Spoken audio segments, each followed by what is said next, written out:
30 लाख करोड़ रुपए का लॉस होता है। किसका लॉस होता है? रिटेल इन्वेस्टर्स का लॉस होता है।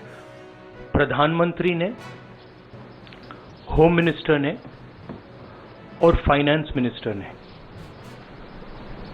स्टॉक मार्केट पर टिप्पणी दी। फर्जी एग्जिट पोल का क्या था कारण, आपको हम बता दें। राहुल गांधी प्रेस कॉन्फ्रेंस करके बता रहे हैं कि फर्जी एग्जिट पोल कराया गया, शेयर मार्केट में पैसा इन्वेस्ट कराया गया और उसके बाद शेयर मार्केट अचानक गिर गया। इन सब का कारण वो नरेंद्र मोदी को बता रहे हैं, अमित शाह को बता रहे हैं और देखिए फाइनेंस मिनिस्टर पर भी सवाल खड़ा कर रहे हैं। तो राहुल गांधी ने पूरा खुलासा करते हुए बताया है किस प्रकार से शेयर मार्केट का खेल खेला गया और लोगों को झांसा देकर उसमें इन्वेस्ट करने की सलाह दी गई थी। तो देखिए राहुल गांधी अपनी बातों को किस प्रकार से रख रहे हैं। प्रधानमंत्री ने, होम मिनिस्टर ने और फाइनेंस मिनिस्टर ने स्टॉक मार्केट पर टिप्पणी दी।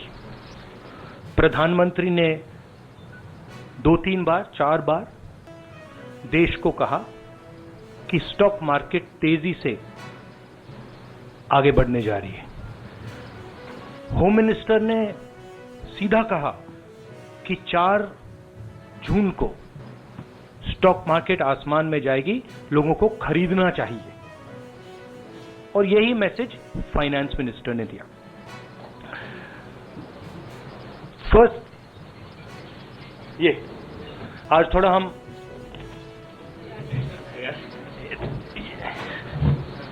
तो ये क्रोनोलॉजी है।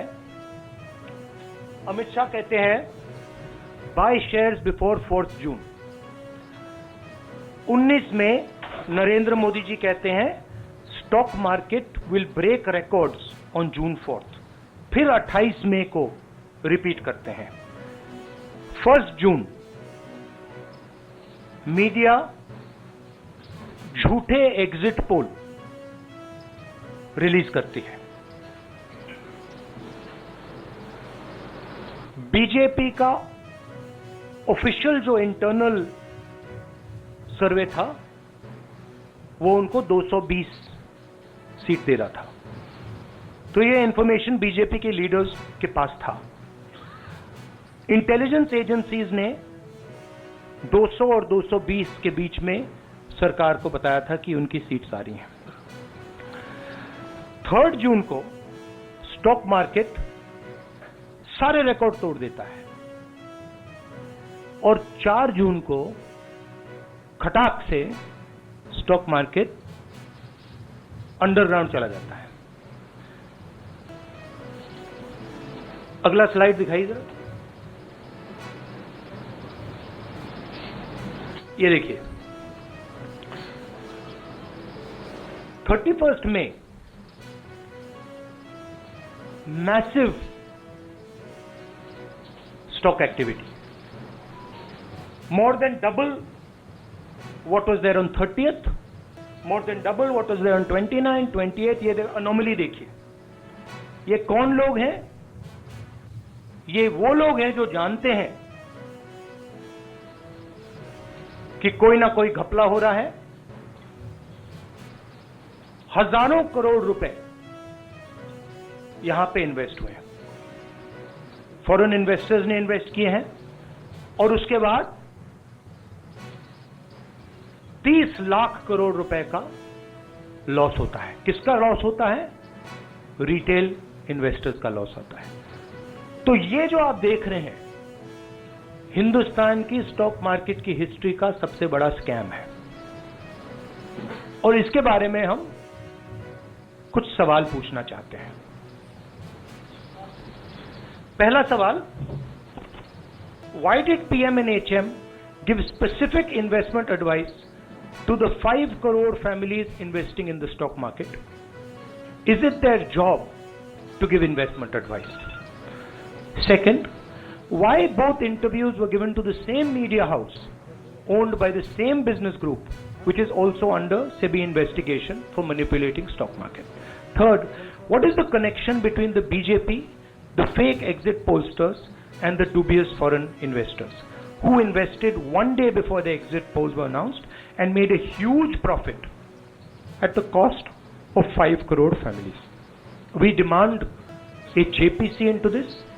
We are absolutely convinced that this is a scam. Somebody has made thousands of crores of rupees at the cost of Indian retail investors, and the Prime Minister and the Home Minister have given an indication to buy. And this is a criminal act. So we demand today a joint parliamentary committee to investigate this. मैं हिंदी में बोल देता हूं, प्रधानमंत्री ने देश की जनता को इन्वेस्टमेंट एडवाइस क्यों दी, और 5 करोड़ परिवारों को जो इन्वेस्ट करते हैं उनको प्रधानमंत्री ने, होम मिनिस्टर ने स्टॉक खरीदने का आदेश क्यों दिया। दूसरा, दोनों इंटरव्यूज जो किए गए थे वो अदानी जी के जो चैनल्स हैं उनको दिए गए थे, उन पर सेबी का इन्वेस्टिगेशन हो रहा है, तो उन चैनल्स का क्या रोल है।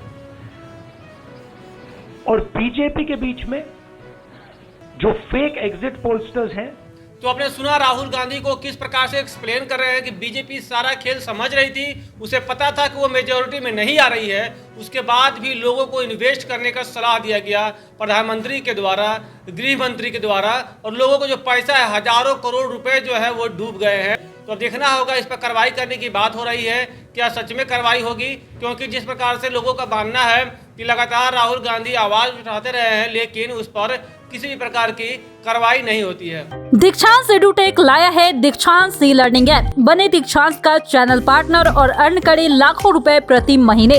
चैनल पार्टनर बनने के लिए विजिट करें www.dikshans.com। हमारे YouTube चैनल को सब्सक्राइब और Facebook पेज को लाइक करना ना भूले। धन्यवाद।